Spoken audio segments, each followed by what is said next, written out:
नमस्कार साथियों, मेरे YouTube चैनल SK क्लासेज में आप सभी का हार्दिक स्वागत है, अभिनंदन है। प्यारे साथियों, आज की वीडियो के अंदर मैं आप लोगों से चर्चा करूंगा रीट मेंस 2022 जो एक्सपेक्टेड कट ऑफ है। रीट मेंस 2022 के अंदर जो एक्सपेक्टेड कट ऑफ है साइंस मैथ की, जो लेवल 2 जो है, लेवल 2 के अंदर जो साइंस मैथ सब्जेक्ट हैं, उस साइंस मैथ सब्जेक्ट की एक अनुमानित कट ऑफ जो है वो क्या रह सकती है, उसके बारे में मैं आप लोगों से चर्चा करूंगा। तो जो मैंने ये जो कट ऑफ का वीडियो है ये पेपर होने के कुछ दिनों बाद इसलिए बनाया है। अगर मैं तुरंत बना लेता तो हवा हवाई के अंदर जैसे जो बच्चे निकल करके आ रहे हैं वो कह रहे हैं कि मैंने 130 किए है, मेरे 110 मतलब 120 सही है ये वो, ठीक है ना। तो मुझे लगता है कि 110 से 120 से कट ऑफ नीचे नहीं रहेगी, ठीक है ना। तो ये सारे क्या है कि लोग, जब मैंने भी आज 3 गवर्नमेंट जॉब ली है तो मेरा भी एक्सपीरियंस है कि पेपर अपन जब देते हैं एग्ज़ाम हॉल के अंदर लगता है ये भी सही है ये भी सही है, बाहर आते हैं तो लगता है कि 120 किए तो मुश्किल से 5 गलत होंगे। जब घर तक पहुंचते हैं तो 5 की जगह 8 हो जाते, 10 हो जाते हैं। जब आंसर की चेक करते हैं तो 10 से 20 हो जाते हैं, और जब ऑथेंटिक आंसर की आती तो 20 से 25 30 तक चले जाते हैं, ठीक है ना। जो लोग सोचते हैं कि 5-7 गलत होंगे वो 30 पे चले जाते हैं, ठीक है ना।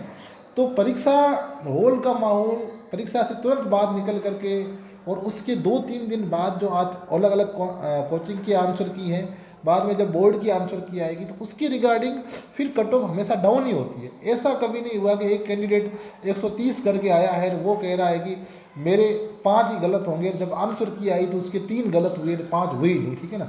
मतलब 5 की जगह उसके 10 गलत हो सकते हैं, 15 हो सकते हैं, लेकिन ये नहीं है कि उसके कम गलत हो, ठीक है ना। तो यह जो कट ऑफ मैंने 2-3 दिन बाद इसीलिए बनाई ताकि एक प्रॉपर जो एक विश्लेषण है उसका एक मूल्यांकन है, उसका एक आधार मिल सके। तो मैंने इस वीडियो बनाने का जो एक बेस बनाया है वो पेपर का जो लेवल है वो कैसा था, पदों की संख्या और एग्ज़ाम हॉल का तनावपूर्ण माहौल। प्यारे साथियों, मैं आप लोगों को बता दूं कि किसी भी एग्ज़ाम की कट ऑफ जो होती है उस कट ऑफ के अंदर लगभग आप देख लो कि 40% योगदान जो होता है इस चीज़ का होता है।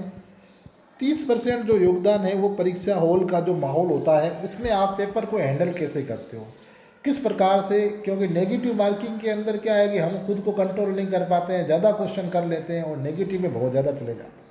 तो नेगेटिव मार्किंग से कैसे बचना है वो भी एक मैनेजमेंट होता है। पदों की संख्या कितनी है ये भी 20% कट ऑफ को क्या करता है, अफेक्ट करता है। तो मैं आप लोगों को बता दूं मेरे प्यारे साथियों कि जो पेपर है, पेपर का लेवल जो है एक अपन कह सकते हैं कि मध्यम से कठिन की ओर था, मध्यम से कठिन की ओर था। अगर कोई लोग अगर इसको इजी कह रहे हैं तो वो बिल्कुल गलत कह रहे हैं, उनको अनुभव नहीं है, ठीक है ना। उन्होंने सिर्फ यूट्यूब पे ज्ञान बांटा है, उन्होंने कभी जा कर के एग्ज़ाम दिए नहीं है, और दिए हैं तो उनका सिलेक्शन हुआ नहीं है, ठीक है ना। ये मैं आपको क्लियर बता दूँ, ठीक है ना। तो पेपर जो है कुछ क्वेश्चन मीडियम लेवल के थे और काफ़ी अच्छे क्वेश्चन कठिन लेवल के भी थे। तो पेपर मध्यम मीडियम से कठिन जो हार्ड लेवल का है वो था। और पद जो है आप लोगों को पता है कि लगभग 7,435 इसके ऊपर पद थे, ठीक है ना। अब फॉर्म कितने भी भरे जाए, सीरियस तैयारी वाले जो फॉर्म जैसे 2 लाख भरे गए थे, फॉर्म भरने से कुछ नहीं होता, हर कोई भर देंगे। सीरियस जो तैयारी होती है वो कितने लोग करते हैं, ठीक है ना। तो वो भी कट ऑफ को क्या करती है, डिसाइड करती है, ठीक है ना। अब मैं आप लोगों को बताऊंगी सबसे जो तीसरा फैक्टर है वो है परीक्षा हॉल का तनावपूर्ण माहौल। प्यारे साथियों, कोई कितना भी धुरंधर क्यों न हो, लेकिन जब वो एग्ज़ाम हॉल के अंदर जाता है तो सीधी सी बात है कि परीक्षा हॉल का जो तनावपूर्ण जो माहौल होता है उसके अंदर जो डर होता है कि कैसे करेंगे, फिर नेगेटिव मार्किंग के अंदर वो क्वेश्चन अटेंड करता है। तो परीक्षा हॉल का जो तनावपूर्ण माहौल है जिसके अंदर अपन जैसे कहें negative marking, double answer question, OMR, गोला भरने में मिस्टेक्स, ये सारी चीज़ें जो होती इसकी वजह से भी एक अच्छा कैंडिडेट होता है वो 5 से 8 क्वेश्चन का नुकसान कर बैठता है। ये अमूमन होता है, हमने भी इस चीज़ को फेस किया है, ठीक है ना। हमारे साथ भी ये चीज़ हुई है, तो ये अमूमन होता ही है लोगों के साथ। ये सारी चीज़ें जो होती है ये कट ऑफ को डिसाइड करती है। अब हम बात करते हैं कि कट ऑफ रह क्या सकती है। तो सबसे पहले मैं आप लोगों को बता दूं जनरल कैटेगरी के रिगार्डिंग। नॉन TSP की पहले अपन बात करेंगे, फिर बात करेंगे TSP की। तो नॉन TSP के अंदर जो जनरल में जो मेल कैंडिडेट्स हैं जनरल मेल के अंदर कोई अगर साथी है, उस साथी के क्वेश्चन जो है मैं ये कहूँ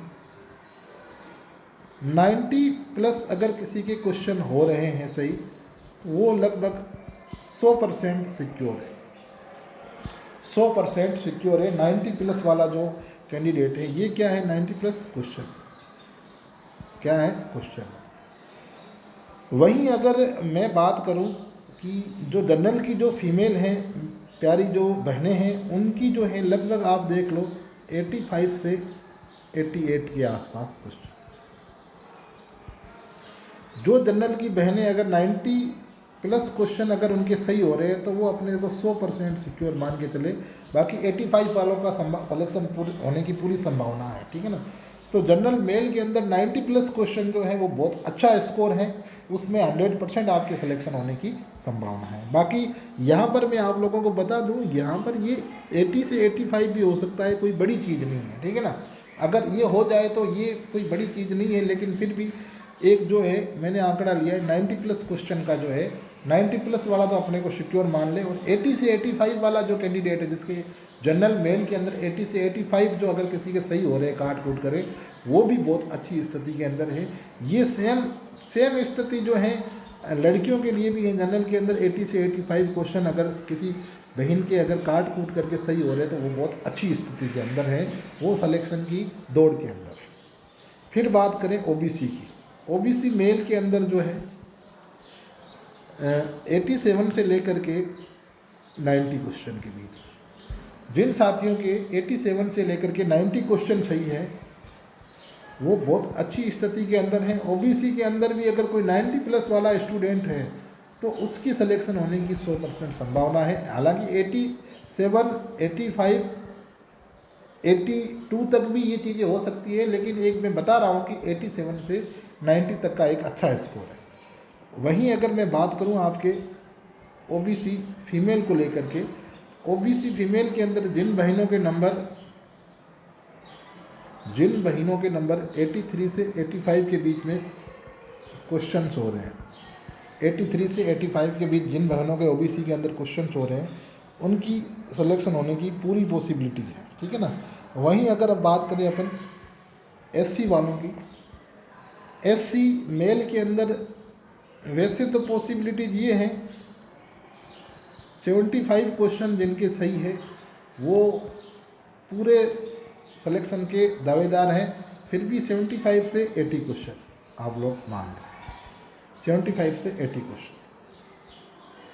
जो फीमेल हैं एससी की 70 से 75 क्वेश्चन, ये फीमेल के जो हैं ये रहेगी, ठीक है ना।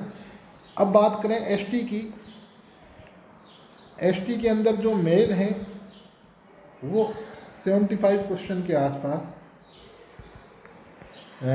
70 से 75 मान लो, 70 से 75 मान लो। और एसटी के अंदर जो फीमेल हैं, प्यारी जो बहनें हैं, वो 70 क्वेश्चन के आसपास अपने को जो है वो सिक्योर मान के चलें।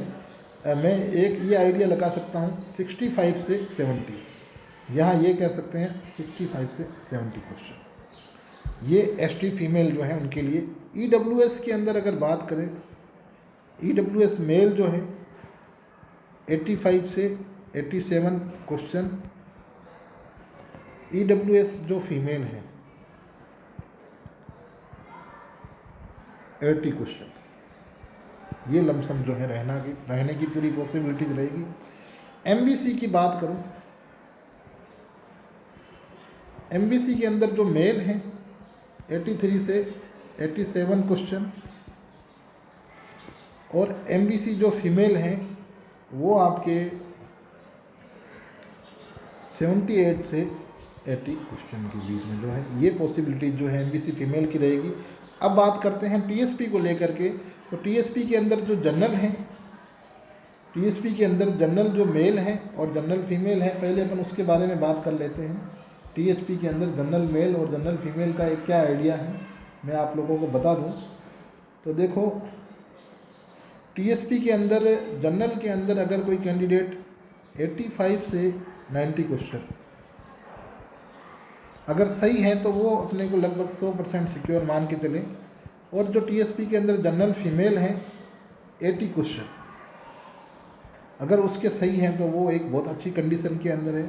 टीएसपी एससी के अंदर जो मेल हैं वो मेल अगर 75 से 80 क्वेश्चन के बीच में है तो अच्छा स्कोर है। और टीएसपी की जो फीमेल है एससी में, वो फीमेल अगर 70 क्वेश्चन अगर उनके हो रहे हैं तो वो बढ़िया है। अब एसटी वाले जो हैं टीएसपी के अंदर, एसटी वालों के 75 क्वेश्चन मेल के अंदर, और फीमेल जो हैं वो रहेंगे 60 से 65 क्वेश्चन। ठीक है ना। यहाँ पर ये जो 75 लिखे हैं, मैं आप लोगों को बता दूँ 70 से 75 तक का जो स्कोर है क्वेश्चन का वो बहुत अच्छा है। ठीक है ना। ये एक संभावना है और मेरा आइडिया ये है कि कट ऑफ जो है इससे 2-4 नंबर जो है प्लस माइनस के अंदर जो है भाई मैक्सिमम अगर इससे प्लस किया तो 2-4 क्वेश्चन जो है वो प्लस कर सकती है। इससे ज़्यादा प्लस होने की संभावना बहुत कम रहेगी। अगर इससे ज़्यादा बहुत प्लस होती है तो फिर उसके कई कारण हो सकते हैं, जो आप लोगों ने देखा होगा पिछले रीट के अंदर जो फर्स्ट लेवल की कट ऑफ इतनी ज़्यादा चली गई थी, तो आप लोगों को पता है क्या रीज़न था। अब आप लोगों से एक छोटी सी रिक्वेस्ट है, अगर आप लोग इस चैनल के ऊपर नए हों तो इस चैनल को ज़रूर सब्सक्राइब कर लें, क्योंकि इस चैनल के ऊपर जो है आपको रीट के रिगार्डिंग, रीट की जो भी न्यूज़ होगी वो आपको इस चैनल के रिगार्डिंग आप लोगों को दी जाएगी। साथ में ही इसकी आंसर की कब आएगी, इसका रिजल्ट जो है वो कब आएगा, और रिजल्ट के बाद इसकी पोस्टिंग कब तक होगी, पोस्टिंग के समय जो डॉक्यूमेंट वेरिफिकेशन होता है, कौन कौन से डॉक्यूमेंट्स जो देने पड़ते हैं, मेडिकल सर्टिफिकेट है, पुलिस वेरिफिकेशन सर्टिफिकेट है, क्या प्रोसेस होती है, ये सारी चीज़ें जो है इस चैनल के ऊपर आप लोगों से मैं साझा करूँगा। तो जो साथी, जो मेरे भाई और बहन नए हैं वो चैनल को ज़रूर सब्सक्राइब कर लें। आपको आने वाले जो भी परिणाम हैं, चाहे वो सेकंड ग्रेड का हो, फर्स्ट ग्रेड का हो, रीट का हो, उम्मीद करते हैं कि मार्च अप्रैल के अंदर आपको रिजल्ट देखने को मिलेंगे और आपके रिजल्ट जो हैं वो अच्छे हो, आपके सपने साकार हो। आप सभी को आने वाले परिणाम के लिए जो है wish you all the best. मिलते हैं नेक्स्ट वीडियो के अंदर। Thank you very much. जय हिंद, जय भारत।